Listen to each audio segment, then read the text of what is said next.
तो ध्यान से फिर से एक बार बोल देते हैं कि 3 चार्ज हमारे पास दिया गया है।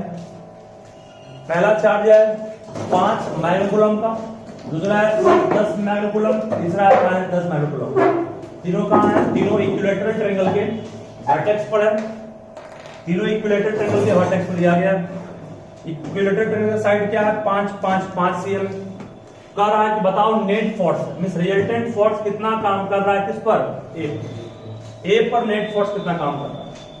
ए पर नेट फोर्स कितना काम कर रहा है? तो इसके लिए आप पहले बोलिए कि ए पॉइंट पर जो चार्ज है उसको कौन कौन पुश कर रहा है। ए पॉइंट पर चार्ज है उसको पुश कर रहा है बी का चार्ज, क्योंकि प्लस प्लस रिपेल किया और ये आपका प्लस माइनस है तो ये इसको अपने खींचेगा ना, ये खींचेगा तो ये अट्रैक्ट होगा इस ओर। सही है, मतलब इधर की ओर भी एक फोर्स काम कर रहा है इस लाइन AC के अलॉन्ग, और एक फोर्स कहां काम कर रहा है? इस लाइन BA के अलॉन्ग। ठीक है, इधर की ओर जो फोर्स काम कर रहा है बोलो उसका मैग्नीट्यूड को दिखाएंगे वेक्टर FAC। सही है, A पे लगा फोर्स C के द्वारा, ठीक है, A पे लगा फोर्स B के द्वारा। ये दो फोर्स काम किया इस पर। कल पढ़ाए थे आपको हम नेट फोर्स निकालना है किसी चार्ज पर, तो बाय प्रिंसिपल ऑफ सुपरपोजिशन पढ़ाया है ना, बाय प्रिंसिपल ऑफ सुपरपोजिशन। ध्यान से समझो पहले इसको, by principle of superposition. Principle of superposition क्या कहता है कि किसी पॉइंट पर मतलब पॉइंट ए पर नेट चार्ज नेट फोर्स जो लग रहा है उस नेट फोर्स को FA कर दी, फोर्स एक्टिंग होने सिंपल इक्वल होगा किसके? वेक्टर सम ऑफ, पढ़ा है ना, इस चार्ज पर बाकी सब चार्ज जो लगा रहा है force acting on A by B plus क्या होगा? Force acting on A by C। बस दो फोर्स ही है और आता और कर देंगे। ठीक है, ये प्रिंसिपल ऑफ सुपरपोजिशन से आया। ठीक है ना, यहां तक चलिए। अब आइए for magnitude of resultant force. For magnitude of resultant force, ध्यान दो, क्या तुम नोट करो इसको, बंद नोट करना। For magnitude of resultant force, resultant force मतलब इस दोनों फोर्स का FAB और FAC का रिजल्टेंट निकालना है। दो फोर्स के बीच का एंगल अगर मालूम हो तो रिजल्टेंट निकालने में दिक्कत नहीं होगा। एंगल कैसे निकालेंगे? बोलो ये कौन ट्रायंगल है? Equilateral triangle. इक्विलेटरल ट्रायंगल का हर एक एंगल क्या होगा? 60 डिग्री। 60 ये भी होगा, 60 ये भी का हो गया और 60 ये भी होगा। जब ये 60 तो ये कितना हो गया? 120 डिग्री। ठीक है ना तक ना, दोनों फोर्स के बीच का एंगल भी हमको मिल गया जो चाहिए फॉर्मूला में। दो फोर्स का रिजल्टेंट का फॉर्मूला आपको हम पढ़ाए है ना, रिजल्टेंट फोर्स का मैग्नीट्यूड अगर दो फोर्स दिया हुआ है उसका फॉर्मूला होता है अंडर रूट F1 का स्क्वायर। F1 ग्रुप में काम कौन किया? FAB का स्क्वायर। सही है, F2 का स्क्वायर। F2 में काम कौन किया? FAC का स्क्वायर। सही है, प्लस फिर क्या होगा? 2 F1, F1 means FA, F2 means FAC। सही है, इनटू cos थीटा मतलब cos 120। कोई प्रॉब्लम किसी को? चलिए, तो cos 120 का मान कितना होगा? cos 120 का मान होगा माइनस कितना? नहीं पता है ना, माइनस नहीं पता। cos 120 का मान नहीं पता तो कोई बात नहीं बाबू, 120 को 180 माइनस 60 कहोगे, 180 में no changing, that means cos cos रहेगा, cos 60 हो गया।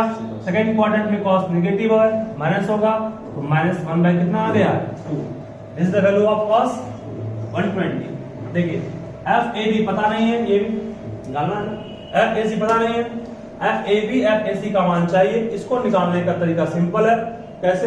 देखिए बहुत सिंपल है, बाय कूलम्ब लॉ से वही FAB को क्या कहेंगे? K into Q1। AB है ना, Q1 मतलब कितना? 5 2.5 50 माइक्रो स्क्वायर कर सकते हैं। 10 5 50 Q1 Q2 हो गया, माइक्रो इंटू माइक्रो स्क्वायर हो गया। बाय डिस्टेंस कितना है? 5 cm है, 0.05 का। सही है, चलिए FAC चाहिए हमको ना, एफ एसी कितना होगा, फिर के इंटू Q1 Q2 कितना होगा, 10 बचे 50 प्लस की माइनस माइनस, ठीक है कितना आएगा ये माइक्रो का स्क्वायर होगा, ये भी डिस्टेंस कितना 0.05 का स्क्वायर। क्या दोनों फोर्स सेम की डिफरेंट है, दोनों फोर्स सेम है, दोनों फोर्स सेम नहीं है, दोनों फोर्स को ध्यान से देख लो, सेम बिल्कुल है, एग्जैक्टली सेम है, 50 यहाँ भी 50 यहाँ भी, के यहाँ भी म्यू यहाँ भी, म्यू का स्क्वायर यहाँ पर भी, दोनों फोर्स सेम है, दोनों फोर्स सेम है, दोनों में किसी का मान बदल, ऐसा मानते हैं हम कि इस दोनों फोर्स को आप कब तक माइनस में ही तो है, टेंशन नहीं लो, माइनस का स्क्वायर करो क्या हो जाएगा, इसको हम दोनों इक्वल है तो इसको एफ कहेंगे कितना हो गया, माइनस एफ नहीं हो गया, और इसको हम एफ मान लेंगे तो इसको माइनस एफ नहीं कहेंगे, बोले कितना हो गया एफ का स्क्वायर, सही है, ये कितना होगा एफ का स्क्वायर, ये कितना होगा 2f इंटू एफ का स्क्वायर, cos 120 का मान माइनस 1/2 निकाले हम आपको। अरे दोनों फोर्स सेम है तो इतना ढड्डा ना लिखने के अलावा इसको x मान लीजिए, y मान लीजिए, z मान लीजिए, कुछ मान लीजिए, सिंपल हो जाएगा, नहीं तो फिर लंबा जाएगा, इतना फिर यहाँ लिखो फिर यहाँ लिखो, एलसीएम लो, उससे अच्छा क्या है इसको शॉर्ट मान लो, पुट कर देंगे, तीनों कॉमन क्या आएगा, तीनों में एफ स्क्वायर को रूट से बाहर करेंगे एफ हो जाएगा, अंदर क्या बच गया 1 प्लस 1 प्लस 2 साफ हो गया, -1 बच गया, तो दिक्कत साफ हो गई, बचा क्या 1 का रूट 1 मींस एफ बचा, एफ कितना है, एफ वही है जो होना चाहिए, 9 गुना 10 की पावर 9, 50 म्यू का स्क्वायर -6 का स्क्वायर -12 बाय 0.5 का स्क्वायर 0. कितना, अरे हटेगा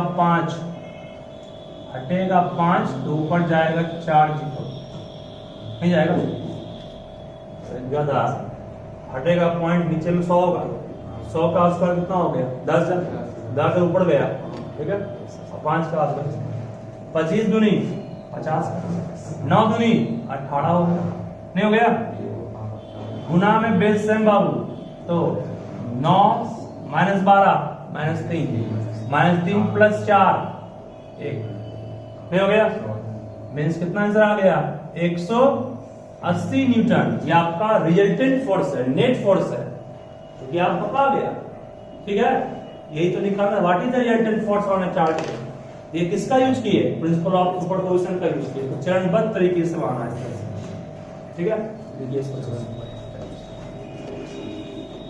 180 न्यूटन जो आया ना हम लोग का, ये आंसर हो गया 180 न्यूटन रिजल्टेंट फोर्स का आंसर आ गया 180 न्यूटन, जो कि हम लोग किसका मान रहा है, रिजल्टेंट फोर्स लोग किसके इक्वल आया, एफ के इक्वल आया ना, रिजल्टेंट फोर्स यही है, थोड़ा ये था इतना का है, इसको इतना का है, इसको एफ अंतिम में कर दिए, इसका मतलब रिजल्टेंट फोर्स किसके इक्वल है, इंडिविजुअल फोर्स के इक्वल है, इंडिविजुअल फोर्स क्या था एफ था ना, ठीक है, ध्यान से यहां तक करने के बाद अब रिजल्टेंट फोर्स का डायरेक्शन क्या है, डायरेक्शन को निकालने के लिए वे फॉर्मूला है, वो फॉर्मूला कैसे यूज करना है इसको थोड़ा सिखाते हैं अच्छे से हम, ये भी इसका बहुत ज्यादा यूज है, देखो यहां से हो, देयरफॉर हम लोग कहेंगे कि रिजल्टेंट फोर्स जो आया हम लोग का वो कितना आया, रिजल्टेंट फोर्स आया है इक्वल टू एफ के, और एफ का मान कितना आया है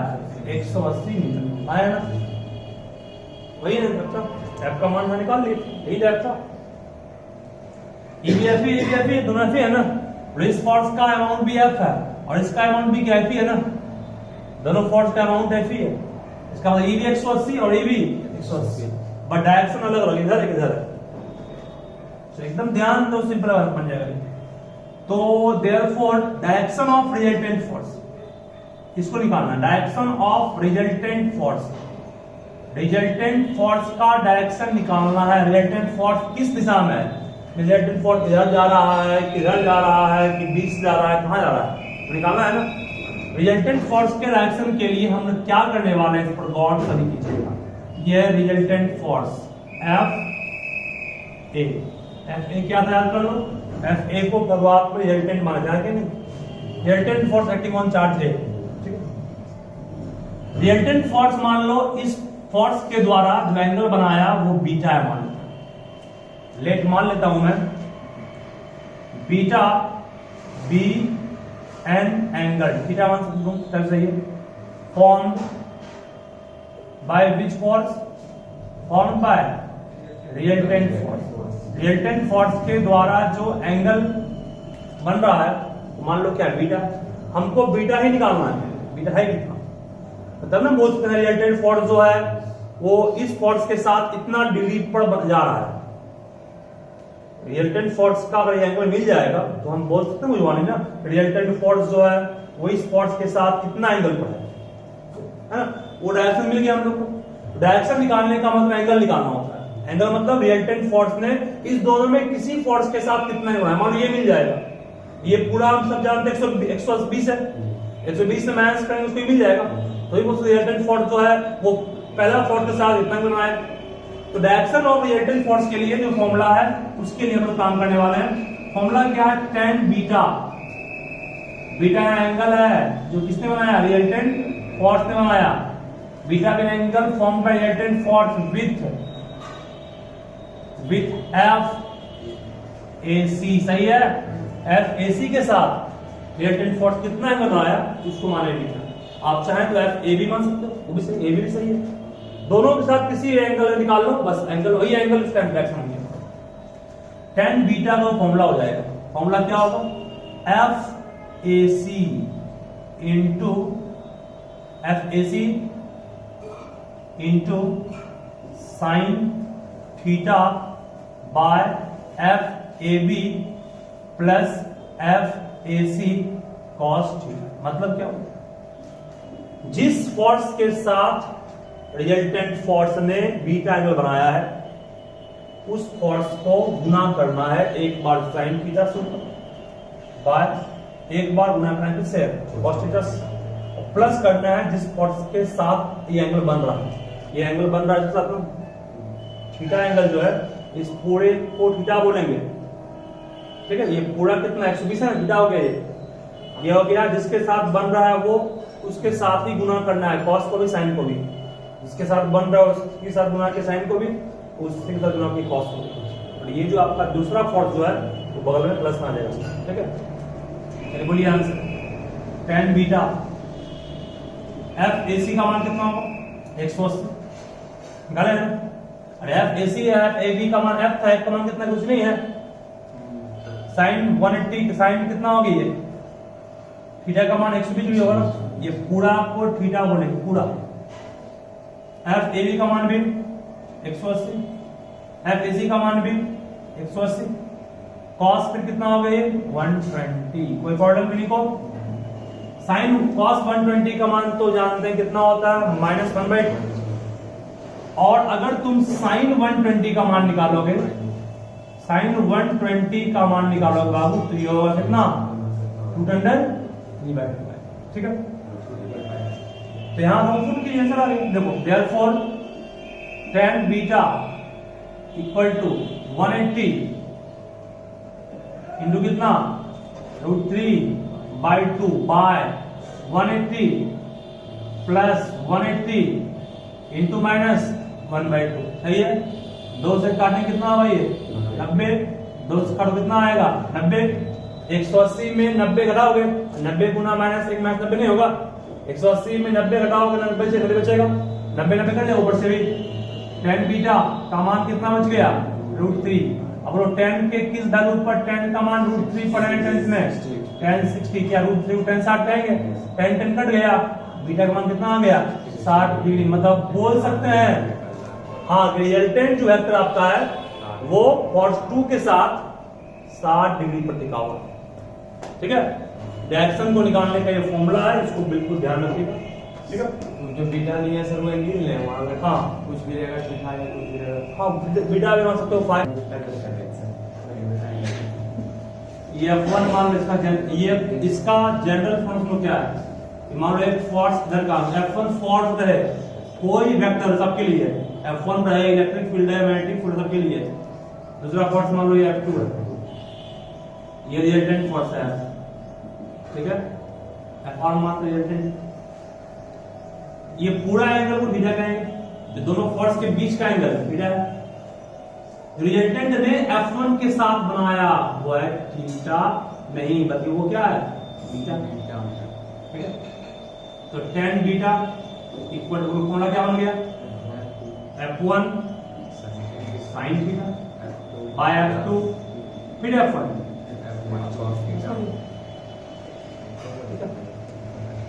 यहाँ ये भी है, इसमें ध्यान रखना कि तुमको ऐसे मानना है जरूरी है। जिसके साथ एंगल बन रहा है बीटा उसी के साथ गुना करना है साइन को भी, उसी को करना है कॉस को। अगर सुनो तो मतलब बीटा इसको मानते, बीटा तुम इसको मानते वो भी सही है, वो भी गलती नहीं है। तो बट यहाँ पे क्या होता है F2, यहाँ पे क्या होता है F2, यहाँ होता है वो भी सही है। जिसके साथ एंगल बना रहा है बीटा उसी के साथ साइन और कॉस गुना करना। ये हो गया जनरल फॉर्मूला, इसको बिल्कुल ध्यान रखोगे। बेसिक अभी तक नहीं जानोगे प्रॉब्लम होना ही होना है। चलिए आगे बढ़े। Four equal charges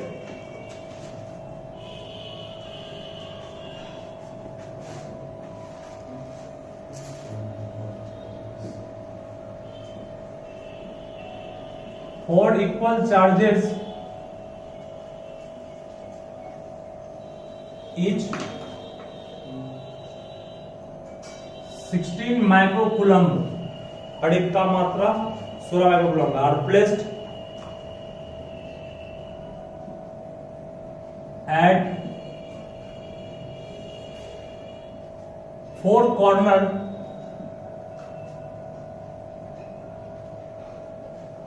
corners of a square of side 0.2 meter,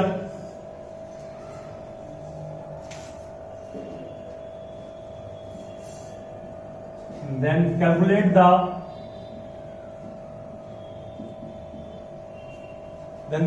the force on any one of the charge। कोई भी एक चार्ज पर नेट फोर्स कितना काम कर रहा है, कोई भी एक चार्ज पर नेट फोर्स कितना काम कर रहा है वो पूछ रहा है। बिल्कुल ध्यान दोगे, बनना है इसको क्या, देखो कैसे बना। ये स्क्वायर है बाबू, स्क्वायर का 4 vertex, vertex A, vertex B, vertex C, vertex D. मान लो ए है, ये बी है, ये सी, ये डी। चारों पर कितना चार्ज है 16 माइक्रोकूलम यहाँ पर भी है, 16 माइक्रोकूलम यहाँ भी है, 16 माइक्रो यहाँ भी है और 16 माइक्रो। ठीक, मान लो हम चाह रहे हैं कि किसी एक चार्ज पर बी पर हमको निकालना है बी पर नेट फोर्स कितना लगा। तो बी पर जो चार्ज है उसको कौन कौन हिला रहा है, ए वाला भी, बी वाला भी और सी। बोलो ए ने बी को किधर पुश किया कि पुल किया, तो उसकी बोलोगे ए ने बी को पुश किया, ये ए बी प्लस प्लस है निकल करेगा, बिल्कुल सही। ठीक है, एक हो गया एफ ऑन बी बाय ए, सही है। बी ने सी को प्लस प्लस ऊपर में गणिए, ये क्या हो गया एफ ऑन बी बाय सी, सही है। डी ने बी को, डी बी हो गया ना, ये भी सही है। लाइन जो है निभा है ना, प्लस प्लस बी क्या हो गया एफ बी डी। कर किसी को तीनों फोर्स निकाल, इन चार्ज तीनों चार्ज मिल करके इस पर टोटल कितना होगा निकालना है, काफी आसान है। बोलिए एफ बी ए निकाल लीजिए पहले, फिर एफ निकाल लो बी डी, फिर निकाल लो एफ बी सी। तीनों फोर्स को बारी बार निकालो, एफ ए बी के इंटू क्या हुआ, ए बी मुझे ए बी है ना, Q1 Q2 16 256। म्यू का स्क्वायर सही है, डिस्टेंस कितना है, साइड का स्क्वायर कितना है 0.2 0.2 0.2 0.2। ठीक है, 0.2 का स्क्वायर कर देंगे, प्रॉब्लम है नहीं है। फिर बीसी में के इंटू बीसी भी देखो Q1 Q2 16 256, म्यू का स्क्वायर बाय 0.2 का स्क्वायर, सही है। फिर के इंटू बीडी वाला में थोड़ा टेंशन है, टेंशन क्या है, 16 16 तो वही आएगा, 16 16 ही तो सही आएगा, बट आर इसका डायगोनल्स होगा, ये राइट ट्रायंगल है, स्क्वायर है, क्या निकाल लेंगे बीडी को, पुट कर देंगे वहां, निकाल दो इसको भी, अंडर रूट 2 का स्क्वायर 0.04 फिर 0.04 कितना आएगा ये 0.2 रूट 2 आएगा, 0.2 रूट 2 का स्क्वायर कितना होगा, स्क्वायर करेंगे बाद में, क्या 0.2 रूट 2 का स्क्वायर, सही है, ठीक है। देखिए सब फॉर्स निकाल लेंगे, फॉर्स में दिखाई पड़ रहा है दोनों क्या है, सेम है, क्या मान लेंगे इसको एफ, वहां की तरह यहाँ सेम में था, सेम क्यों नहीं है, यहाँ नीचे में है ना, लेकिन दिमाग लगाओ तो ये भी आपका सेम है, ये f/2 था, अरे गधा, रूट 2 का स्क्वायर क्या होगा, उसके बाद देखो ध्यान से जिसको हम भेज रहे हैं क्या है, स्क्वायर समेट लिए, रूट 2 का स्क्वायर 2 बाहर कर दिए, 0.2 का स्क्वायर हो जाएगा नीचे में, ऊपर वही रहेगा, सेम में आ गया f/2 f, नीचे में रूट 2 का स्क्वायर 2, सबको सेम फॉर्म ले आए। चलिए अब ध्यान से 90 यहां करेगा, ये दोनों फॉर्स सेम है, इसका रिजल्टेंट बिल्कुल बीच से जाएगा, मतलब resultant of BC and AB बीच से, ध्यान देना, रिजल्टेंट ऑफ बीसी और एबी को शॉर्ट निकल रहा है बी सी बी ए, क्या हो गया, ये और ये सेम फोर्स है, सेम फोर्स रहता है, रिजल्टेंट बिल्कुल एग्जैक्टली बीच से निकलता है, ठीक है, इसका मतलब रिजल्टेंट फोर्स इस दोनों का जो है वो यही काम कर रहा है ना, और परपेंडिकुलर वाले में शॉर्टकट पढ़ाए थे आपको, दोनों का स्क्वायर में जोड़ते हैं, इसको क्या माने, एफ माने है ना, देखो बीसी एफ का स्क्वायर, एबी भी एफ का स्क्वायर, कितना आएगा ये √2f, नहीं आएगा, मतलब इसका रिजल्टेंट √2f है, इधर काम कर रहा है, therefore total resultant F R कितना हो गया, इधर काम किया कितना √2f ना, और इसका कितना का काम कर रहा है f/2, जोड़ लेंगे इसको, बस हो गया, आंसर हो गया, इसको जोड़ लेंगे, f का मान निकाल लेंगे, f का मान क्या आएगा, f का मान k इंटू q1 का मान, सॉल्व कर लेंगे, इसको f का मान ही ना है, फुल कैंसिल आ गया, चलो इसको बिल्कुल इसको अच्छे से बैठ करके लिखिए, बनाइए, ठीक है, यही करना।